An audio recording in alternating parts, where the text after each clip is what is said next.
Está muy chima, me la regalar. Yo estoy bien enamorada, pero ay, fue puta. Como lo quiero, no puedo olvidar, sí, fue puta. Bienvenidos a un nuevo programa de Enfócate con Yancy Burgos. En este momento estamos con el director de cine, Víctor Gaviria. Bienvenido. Muchas gracias. Bueno, para quien no lo conocen, es el artista detrás de La vendedora de rosas, de Rodrigo de La mujer del animal y de ahora de una nueva producción. Nos encantaría que nos diga a qué mundo nos va a llevar con una nueva producción, que aunque no es el director, pero sabemos que está muy detrás de todo este cuento. Bueno, sí, digámoslo, yo tenía un sueño hace mucho rato de hacer una película de bandoleros. Entonces, incluso la hice con Pedro Claver, que es de quien está inspirada la serie de Pedro y el Siete Colores, porque es un poco la reflexión sobre el cronista, el que conserva la memoria, digámoslo, de estos personajes ambiguos y fascinantes como Efraín González. Esta es una serie muy interesante porque mezcla los géneros. O sea, hay momentos donde están los campesinos de la región recordando, conversando cuando conocieron a Efraín González, dónde lo encontraron. Gente que obviamente sufrió, digámoslo, el peso, el castigo de su violencia, ¿cierto? Hablando, muy triste, hablando de familiares que de pronto murieron en una masacre de un bus, que casualmente estaban allí, la mamá de alguno de ellos, sus hermanos, pero al mismo tiempo también la otra gente que lo recuerda como a un mito, sobre todo los conservadores. Entonces, la apuesta es como mostrar que en esa región la memoria de la violencia está viva y a través, por ejemplo, de la memoria de Efraín González. ¿Cómo llega esta historia de este bandolero a sus manos, Víctor? Mira, llega de la mano de Pedro Claver Telles.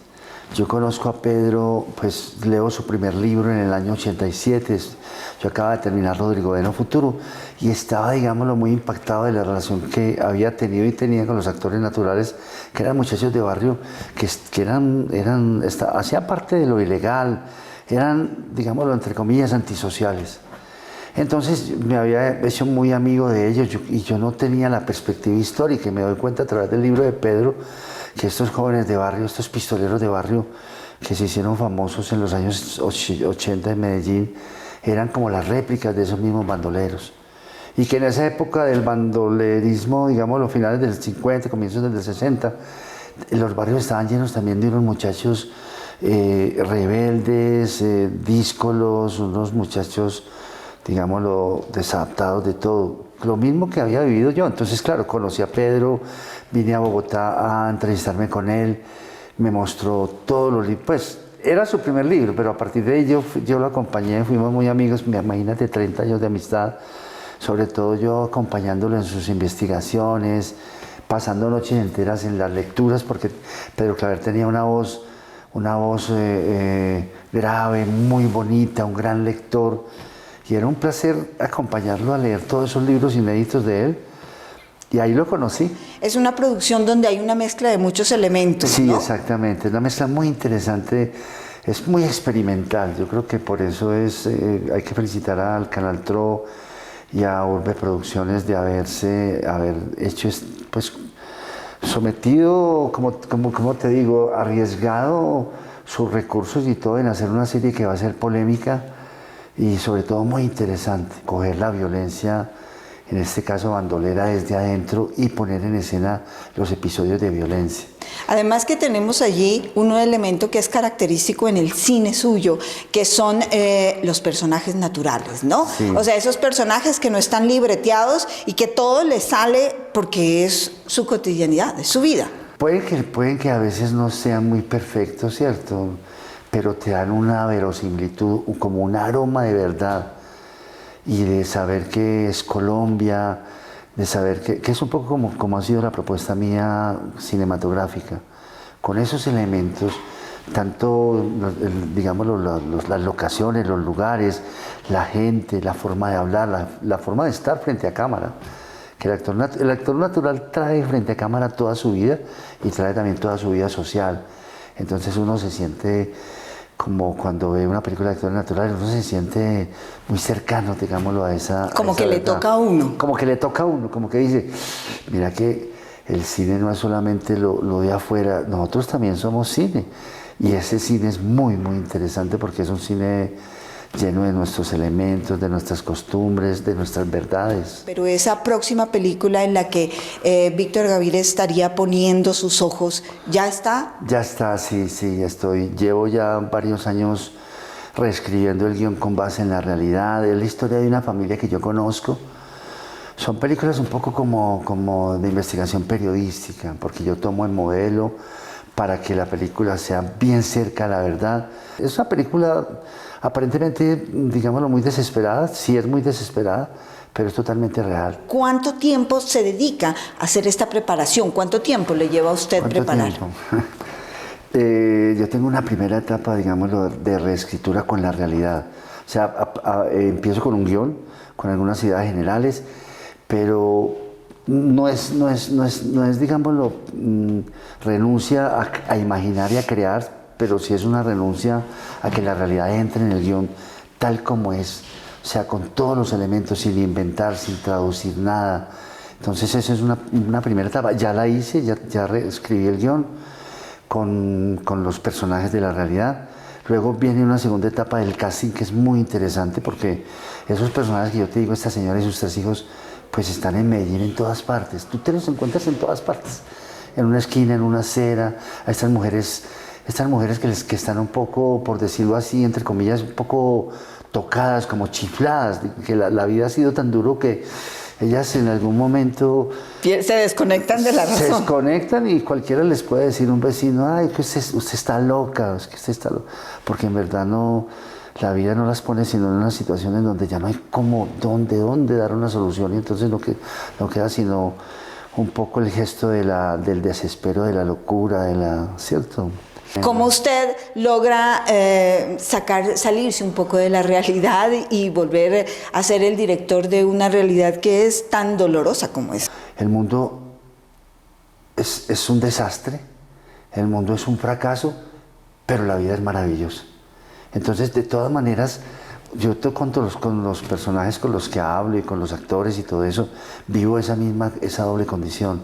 O sea, las circunstancias son duras, difíciles, pero en estos personajes siempre hay ¿qué te digo yo? Como Esperanza. una esperanza que nadie pierde y que precisamente brilla mucho porque es lo que los mantiene. No los mantiene, digámoslo, el confort, el bienestar, una vida con comodidades, ni nada, ni posibilidades. No tienen a veces, todo es un problema para ellos, coger un pasaje, ver a un amigo, no tienen celular. A veces se comunica uno con ellos durante semanas porque no tienen celular, así de sencillo.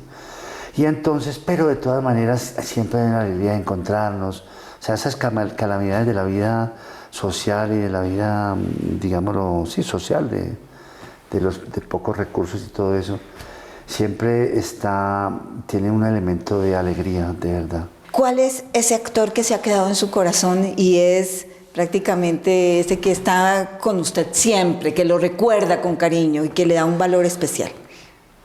Pues muchos de ellos yo los recuerdo con mucho cariño. Tuve cuando hicimos Rodrigo de No Futuro a un actor que no salió en la película, que se llamaba Ramón Correa, porque hizo un robo antes de la película, cayó a la cárcel, iba a hacer un papel importantísimo y no lo pudo hacer. Salió de la cárcel y luego lo asesinaron porque le cobraron un robo que él hizo, donde dejó a una persona parapléjica.